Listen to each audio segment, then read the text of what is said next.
umaga po. Ako po ay nagpadala ng aking liham. Tawagin niyo po ako sa pangalang Neneng B. At ito po ang aking kwento.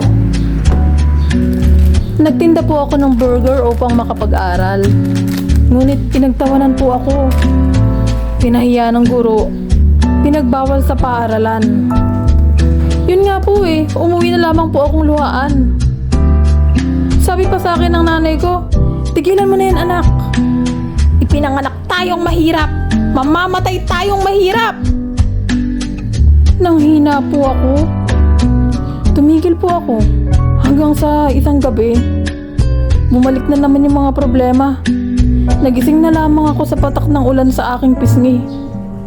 Yun nga po kasi, butas po ang aming bubong. At habang pinupunasan ko, naalala ko ang aking mga pangarap. Hindi naman pala ito tuluyang namatay. Kaya, muli kong tinanong ang aking sarili. Kung titigil ako, paano na ako makakalabas dito?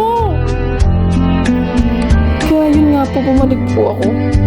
Nakiusap. Sabi ko, magtitinda na ako sa kalsada. At sa simula, wala talagang bumibili. Madungis daw kasi ako Walang pambili ng sabon. Sira-sira yung damit ko. Masakit po. Ngunit hindi po ako nagalit.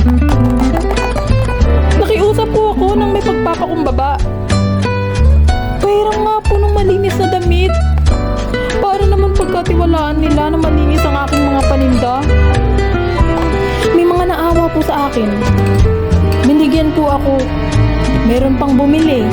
3, 5. Hanggang sa natuto akong lumapit ng maayos. Dumami po ang benta. Nakapag-ipon. Nakabalik rin po sa pag-aaral. Nagpatayo po ng maliit na sari-sari at pwesto. At doon, inilagay ko ang aking ina. Ang minsang nagsabi sa akin na wala na kaming pag-asa. Kaya ito lang po yung gusto kong i-share ngayon sa story ko Kung gaano man kahirap ang buhay, huwag na huwag kayong susuko.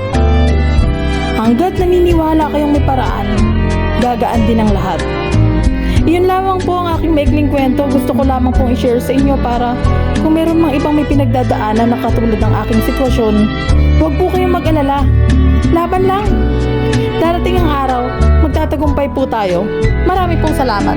I'm all alone and honestly I don't